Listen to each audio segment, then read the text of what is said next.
Look, I need to talk to you about something that most people get completely wrong about debt, and this isn't just theoretical, this is about understanding the cost of capital, opportunity cost, and how to think about leverage in a way that actually builds wealth rather than just making you feel good about being debt-free. I'm Raoul. Pal, and over the last few decades, I've analyzed balance sheets for some of the largest institutions in the world, managed money through multiple economic cycles, and advised ultra-high net worth individuals on capital allocation. And one of the biggest mistakes I see regular people make is treating all debt the same. They are so focused on eliminating debt as quickly as possible that they are actually destroying their wealth-building potential. This isn't about being reckless. This isn't about taking on more debt for consumer purchases. This is about understanding the mathematics of money and deploying your capital intelligently. Because right now, in 2026, we are in a unique macro environment where certain types of debt are actually working in your favor, and aggressively paying them down is one of the worst financial decisions you can make. Before we dive into the specific debts you should stop overpaying, hit that subscribe button. The framework I'm about to share is based on institutional level thinking about capital structure, leverage, and asset allocation. If you want to think about money the way sophisticated investors do, you need to be part of this community.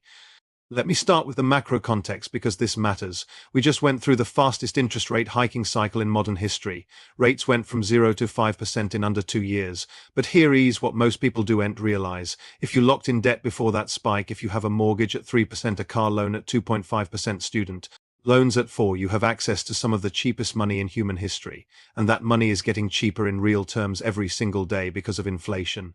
When inflation is running at 3-5 and your debt costs 3%, you're effectively borrowing for free in real terms. The currency you're paying back is worth less than the currency you borrowed. This is how the wealthy use debt strategically. They understand that not all debt is bad. In fact, cheap debt is an asset, not a liability. It's leverage that allows you to deploy capital into higher returning opportunities. So let's talk about the 3 specific types of debt you should stop aggressively paying down and what you should be doing with that capital instead. Number 1, low interest mortgage debt. If you have a mortgage locked in at 3%, 3.5% for anything under 5 and you're making extra principal payments to pay it off faster, you need to stop today because you're making a critical error in capital allocation. Here's the math, and this is non-negotiable. Over the long term, equities have returned roughly 10% annually. Real estate as an investment has done 8-10. Digital assets over the last decade have done significantly more, though with more volatility. Even a conservative 60/40ths portfolio has historically returned 7-8. So when you make an extra payment on a 3.5% mortgage, you're effectively earning a 3.5% return by avoiding future interest. But if you take that same money and invest it in a diversified portfolio, you're potentially earning 8-10. The spread between those two numbers, that 5-6 difference, is wealth that you're leaving on the table. Over 20 or 30 years, we're talking about hundreds of thousands of dollars. I know what you're thinking, but Raoul, what about the security of owning your home outright? What about the peace of mind? Look, I understand the emotional appeal of being debt-free, but emotion doesn't compound, returns compound, and you have to ask yourself, do you want to feel good or do you want to build real wealth? Here's something else people miss: liquidity. When you make extra mortgage payments, you're locking capital into an illiquid asset. If you lose your job, if you have a medical emergency, if an incredible investment opportunity comes along, that equity is trapped. You can't access it without selling the house or taking out a new loan, probably at a higher rate. But if you've been investing that money instead, you have liquid assets, you have optionality, you can deploy capital when opportunities arise, you can weather emergencies without going into high-interest debt. Liquidity is power in financial markets, and you're voluntarily giving up that power by overpaying a low-interest mortgage. Here's what I recommend. If your mortgage rate is under 5%, make your minimum payment only. Take every dollar you would have paid extra and open a brokerage account if you don't have one. Dollar cost average into a diversified portfolio: S&P 500 index funds, global equities, maybe some digital assets if you have the risk tolerance. Set it up as an automatic transfer and forget about it. Over time, that portfolio will likely significantly outperform the return you'd get from paying down cheap debt, and you'll have built real wealth, assets that generate returns, assets that are liquid, assets that give you options. Number 2, federal student loans, especially if you locked in rates before 2022. This is going to be controversial, but I need you to understand the opportunity cost here. I see people in their 20s and 30s throwing every spare dollar at student loans while they have zero invested for retirement. They are so focused on becoming debt-free that they are missing the most valuable wealth-building years of their lives. Let me explain why this is a mistake. The most powerful force in wealth building is time. The money you invest at 25 is worth exponentially more than money you invest at 45 because of compound growth. Every year you delay investing is a year of compounding you can never get back. If you have federal student loans at 4%, 5%, 6% and you're prioritizing paying those down over investing, you're making a strategic error. Here's why. Your employer might offer a 401k match. That's an immediate 50% or 100% return depending on the match structure. There is no debt payoff that competes with that. None. Even beyond the match, if you're investing in your 20s and 30s, you have decades for your investments to compound. Historically, equities return around 10% annually. So you're paying down 5% debt while foregoing 10% returns? The math doesn't work. Here's my framework. Make your required minimum payments on federal student loans. Never miss a payment. Your credit score matters, but take every extra dollar and deploy it strategically. First, max out any employer 401k match. That's free money. Second, build a 3-6 month emergency fund in high-yield savings or short-term treasuries. Third, fund a Roth IRA if you're eligible. Only after you've done all of that should you even consider making extra student loan payments. And honestly, even then, I'd argue you should keep investing. Because over 20 to 30 years, the difference in returns between paying down a 5% loan and investing at 10% is staggering. We're talking about potentially hundreds of thousands of dollars in lost wealth. There's another factor people ignore. Federal student loans have unique protections, income-driven repayment plans, potential forgiveness programs, deferment options during hardship. When you aggressively pay them down, you're not just losing investment returns, you're giving up flexibility and potentially even forgiveness opportunities. Now, I'm not talking about private student loans at 8-10 interest. That's different. I'm talking specifically about federal loans in the 4-6 range. Use the minimum payment structure to your advantage and deploy your capital where it generates superior returns. Number 3, low interest auto loans. If you financed a vehicle at 2%, 3%, even 4% interest, you have cheap money. And yet I see people rushing to pay off these loans as fast as possible because they do end like having a car payment. That's emotional decision-making, not strategic capital allocation. Here's the reality. When you can borrow at 3% and invest at 8-10, you're making money on the spread. That's leverage. That's how institutional investors think about debt. It is not about owing money, it is about the cost of that money relative to the returns you can generate. Let me give you a concrete example. Say you have a $30,000 car loan at 3.5% over 5 years. Some people would try to pay an extra $200 a month to eliminate it faster, but if you invest that $200 monthly at 10% returns, after 5 years you'd have roughly $15,500 in your investment account.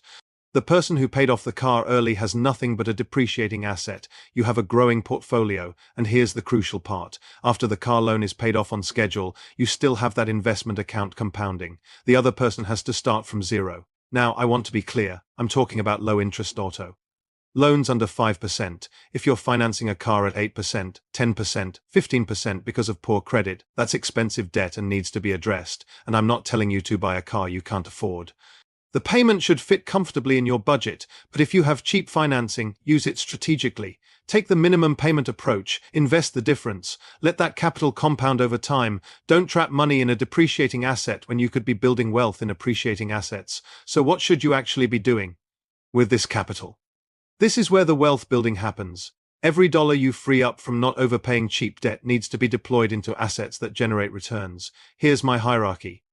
First, capture every dollar of employer 401k match. This is the only true free money in finance. If your employer matches 50% up to 6% of salary, you contribute at least 6%. That's an instant 50% return. Nothing beats that. Second, build your emergency fund 3-6 months of expenses in high-yield savings or short-term treasuries. This isn't about returns. This is about protection. This is what keeps you from going into high-interest debt when life throws you a curveball. Third, max out your Roth IRA if you're eligible.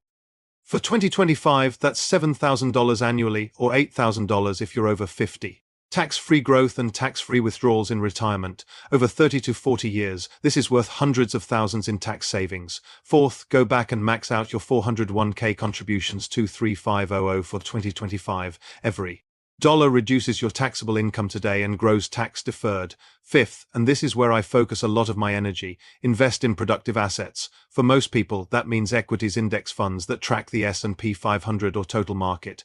For more sophisticated investors, that might include digital assets like Bitcoin and Ethereum, which I believe are essential hedges against currency debasement. For some, that's real estate investment trusts or commodity exposure. The key is that you're building a portfolio of assets that compound over time, that throw off cash flow, that appreciate in value. You are not locking money into paying down cheap debt that is costing you 3% when you could be earning 10%. Now let's talk about the debt you absolutely must eliminate: high-interest consumer debt.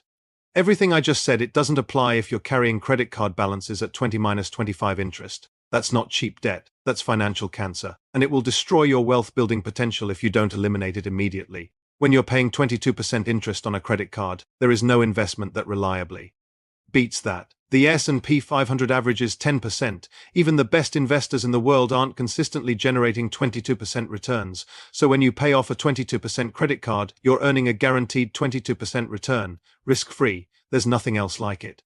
Here's my strategy for high-interest debt. List every debt above 8% interest. Attack the highest rate first. This is called the avalanche method, and it saves you the most money. Throw every available dollar at it while making minimums on everything else. Once it's eliminated, roll that payment into the next highest rate debt, rinse, and repeat until all high-interest debt is gone. This is non-negotiable. You cannot build wealth while you're paying 25% interest on consumer debt. It's mathematically impossible. So if you have both low-interest debt and high-interest debt, here's the priority: make minimums on the cheap debt, destroy the expensive debt, and then start investing aggressively. Let me zoom out and give you the bigger picture. We're living through a unique moment in financial history. We just had a decade of near-zero interest rates. If you locked in debt during that period, you have an asset-cheap, long-term financing in a currency that's being debased by design. That's leverage that institutional investors dream about, but most people don't think this way. They think debt is bad, debt is scary, debt needs to be eliminated at all costs. That's poverty mindset. Wealthy people understand that cheap debt is a tool. It's a way to amplify returns, to maintain liquidity, to deploy capital more efficiently. The key is understanding the difference between good debt and bad debt. Good debt is low interest, long-term financing on appreciating assets or debt that costs less than the returns you can generate elsewhere. Bad debt is high-interest consumer debt on depreciating assets or lifestyle purchases. Once you understand this distinction, your entire approach to personal finance changes. You stop making emotional decisions about debt and start making strategic decisions based on mathematics and opportunity cost. Here's my action plan for you. First, make a list of all your debts with interest rates. Second, identify which ones are under 5% and which ones are above 8%. Third, for the cheap debt, switch to minimum payments only. Fourth, take every dollar you free up and deploy it into wealth-building assets following the hierarchy I outlined. Fifth, attack any high-interest debt with extreme aggression until it's gone. This one shift in strategy can be worth hundreds of thousands, even millions over a lifetime. It's the difference between feeling debt-free but having no assets and strategically using leverage while building substantial wealth. Look, I've been doing this for decades. I've seen every market cycle. I've managed billions of dollars, and I am telling you that understanding the strategic use of debt is one of the most important financial skills you can develop. The wealthy don't avoid debt, they use it intelligently. They understand cost of capital, they calculate opportunity cost, and they deploy money where it generates the highest risk-adjusted returns. Starting today, I want you to look at your debt differently, not as something to be afraid of or ashamed of, but as a tool to be understood and used strategically. Ask yourself, what's the interest rate? Can I earn better returns by investing instead of overpaying? Am I making emotional decisions or mathematical decisions? This mindset shift can change your financial trajectory completely. Wealth isn't built by eliminating debt as fast as possible. It's built by allocating capital intelligently, by understanding leverage, by thinking long-term and letting compound interest work in your favor. If this changed your perspective, I want you to engage. Leave a comment below and tell me which debt you're going to stop overpaying. Are you making extra mortgage payments? Throwing everything at student loans? I want to hear where you are and what you're going to do differently. Share this with anyone who needs to hear it. Hit the like button to help spread this message. And subscribe, because we're going to keep breaking down these wealth-building frameworks throughout 2026. The opportunity to build real wealth is in front of you, but it requires thinking differently about money, about debt, about capital allocation. Stop doing what feels good and start doing what the math tells you to do. That's how you win the long game. Now, are you ready to discuss exactly how to build a portfolio with the capital you are going to free up?